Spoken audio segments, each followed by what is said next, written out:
Jai Shri Ram. Now we come start Canto 16.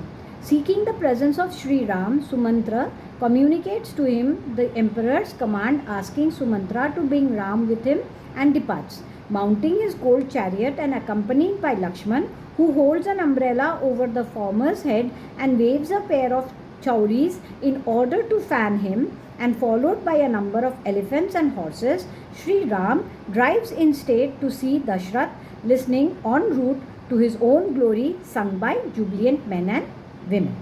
So that's what we are going to listen to in this canto. Passing through the said outermost gate of the gynecium, which was crowded with men, Sumantra, who knew many old legends, next reached the other inner gate, which was very lonely and was guarded by young men wielding a prasha, a barbed missile, and a bow, and adorned with earrings of burnished gold, unfailing in their duty and single-minded of purpose and fully devoted to their master. Here he saw stationed at the gate, staff in hand, aged men clad in ochre-colored liveries and richly adorned, most attentive to their duty and guarding the inmates of the gynecium. Perceiving him coming near, they all sprang up from their seats, full of awe, eager as they all were to do loving service to Sri Ram. Sumantra, the son of a bard who had disciplined mind and was highly expert in deliberation, etc., said to them, "Please say at once to Prince Ram, Sumantra waits at the door." Approaching Sri Ram, they speedily reported the matter to the heir apparent, who was closeted with his spouse.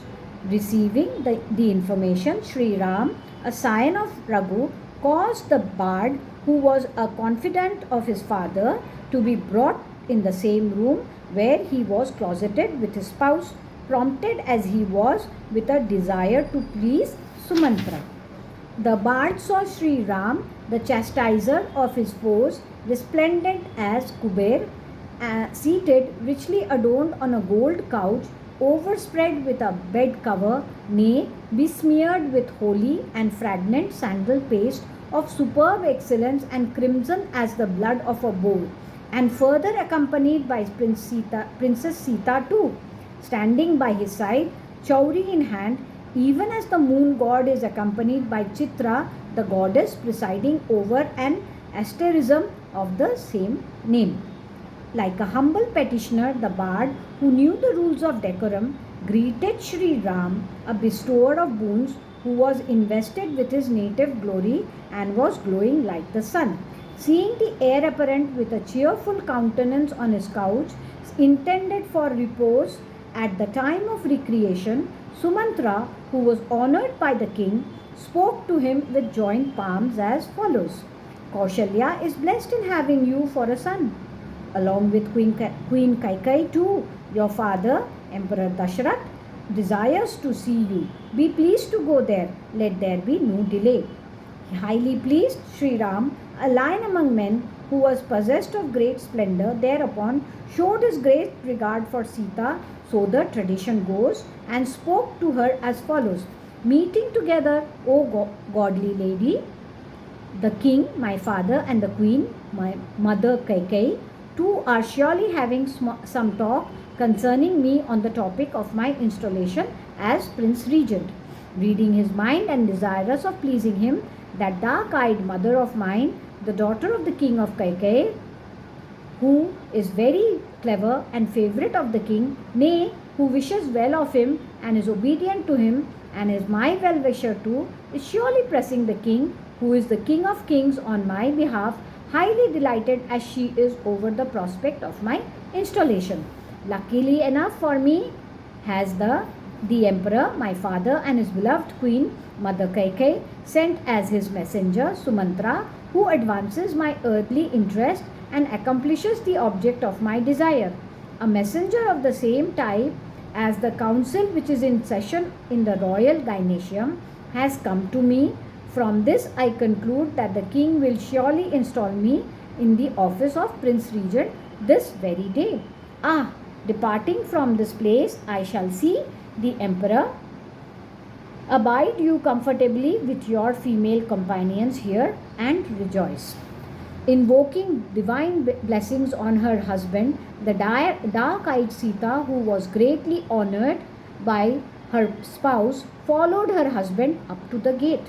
Having once installed you in the office of Prince Regent, the king ought to consecrate you in course of time, as Brahma, the maker of the universe, consecrated Indra for the Rajsu sacrifice, as a preliminary to which all the kings of the globe shall have to be conquered and reduced to submission, as his kingdom is inhabited by learned Brahmins as well as ritual acts. Seeing you consecrated for the said sacrifice and rich in religious austerities, appropriate to the occasion, wearing excellent deer skin for lion cloth, and leading a pure chaste life, and carrying a horn of an antelope in your hand in order to scratch your limbs with when feeling an itching sensation, I wish to serve you in that state. May Indra, the wielder of thunderbolt, guard your eastern side, Yama, the god of punishment, your southern side, Varuna, the god of water, your western side, and Kubera, the lord of riches, your northern side. Taking leave of Sita and having gone through auspicious rites appropriate to the solemn occasion, Sri Ram forthwith departed from his palace along with Sumantra. Issuing forth from the palace as a lion dwelling in a mountain cave would emerge from a mountainous valley, he beheld Lakshman standing at the very first gate, bent low with joined palms. Then at the middle gate he met his friends and relations. Seeing those who longed for his sight or for his installation, and having met and addressed them kindly, the heir apparent, who was a tiger among men, mounted next his splendid and excellent chariot, which shone like fire and was upholstered with tiger skin. Riding his chariot, which moved rapidly with a sound as of thunder and was commodious, was inlaid with gems and gold, nay, which shone like Mount Meru, the gold mountain, and blinded one's eyes with its splendor, as it were, which was driven by super excellent horses, almost as big as young elephants, even as Indra, the thousand-eyed god, does his own chariot, driven by green horses. Sri Ram, a scion of Raghu, irradiated with his glory, quickly departed, thundering like a cloud in the sky and making the quarters resound with its rattle. That glorious chariot proceeded from the palace as the moon emerges from a large cloud, taking his seat in the chariot behind Rama, and a wonderful chauri in his hand. With a wonderful chauri in his hand, Lakshman, the younger brother of Sri Ram, a scion of Raghu, for his part, guarded his elder brother, a brother in the true sense of the word as he was. Thereupon, an uproarious shout of applause rose from the concourse of men that had gathered all round, even as the chariot departed on its course. Then, excellent horses, and even so, the foremost of elephants looked like mountains, followed Ram in hundreds and thousands in front of Sri Ram again. Marched mailed warriors daubed with paste of sandalwood and aloe, and wielding a sword and bow, each and men invoking blessings on Sri Ram, then were heard on the road. Along with Sri Ram drove in his chariot the notes of musical instruments as well as the words of praise uttered by the panegyrists, and afterwards the shouts of warriors resembling the roaring of lions.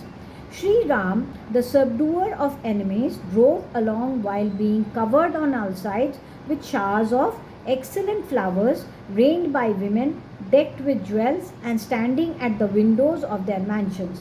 With intent to please Sri Ram, women who were faultless of every limb stood on their mansions or on the ground along the road, extolled him in excellent words as follows: Your mother, Kaushalya, O delighter of your mother, will rejoice to see you installed on the throne of your father, and the object of your visit to your father accomplished.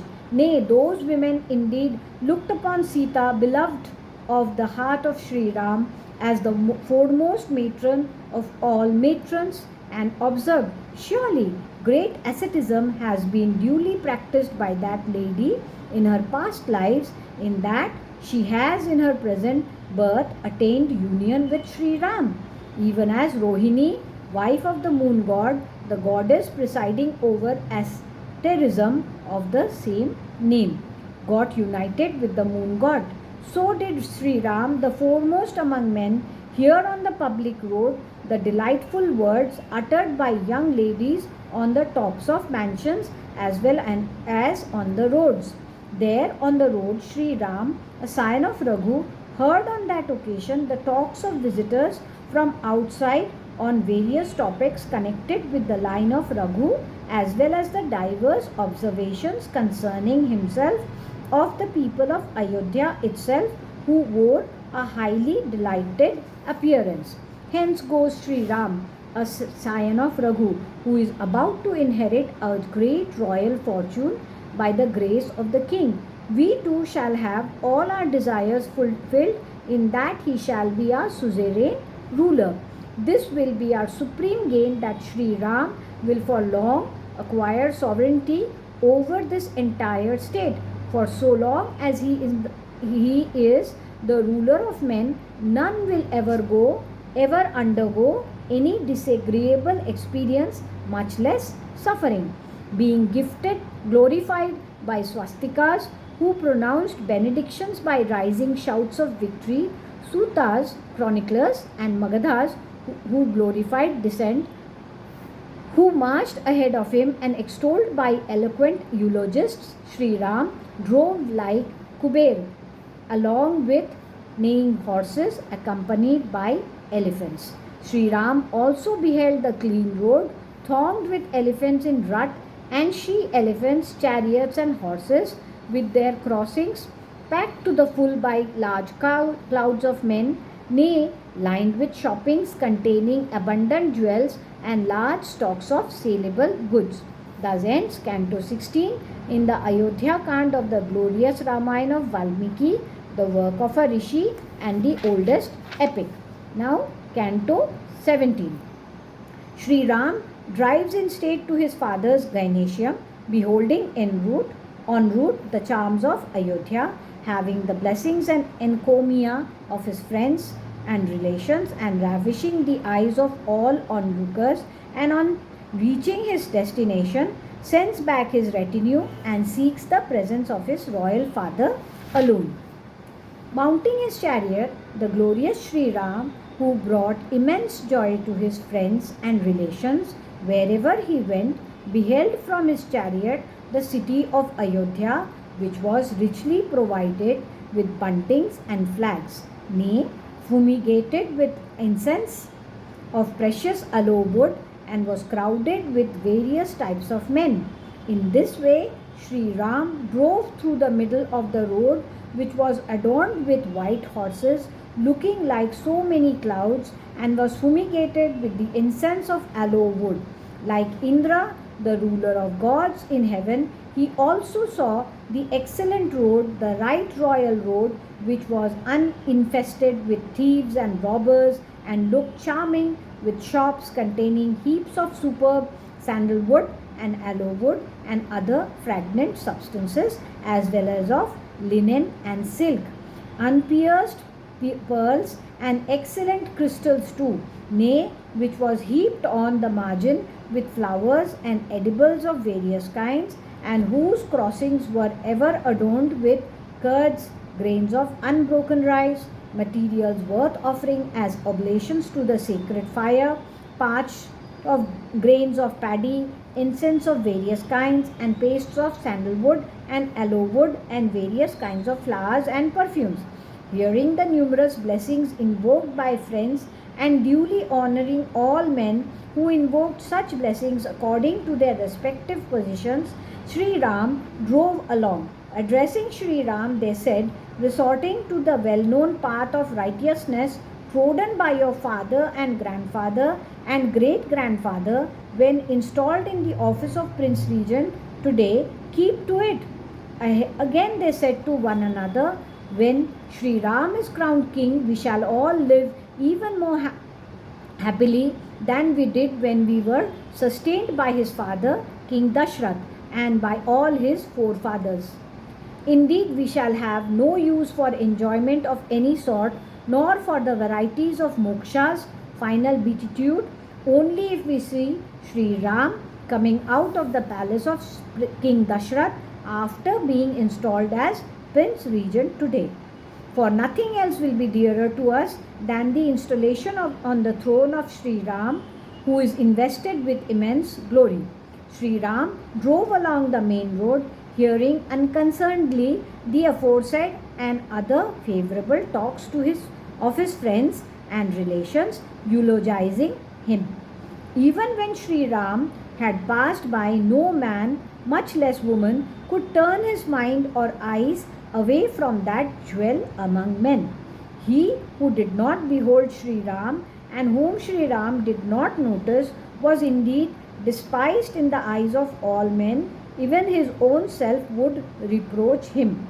Since that pious minded prince would show compassion, commiserate, of course, with their age, to all the people belonging to the four grades of society, and even outside their pale, they were accordingly devoted to him in thought, word, and deed.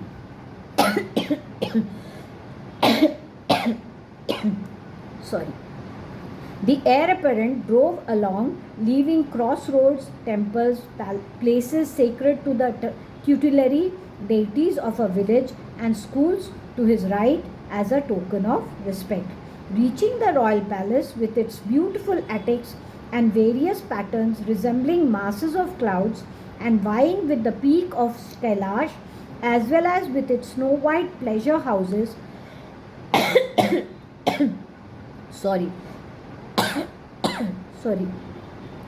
adorned with bunches of precious stones and rising above the city like so many aerial cars, the heir apparent, who was glowing with his native splendor, entered the well-known palace of his father, the foremost of all mansions on the globe and resembling the palace of the mighty Indra.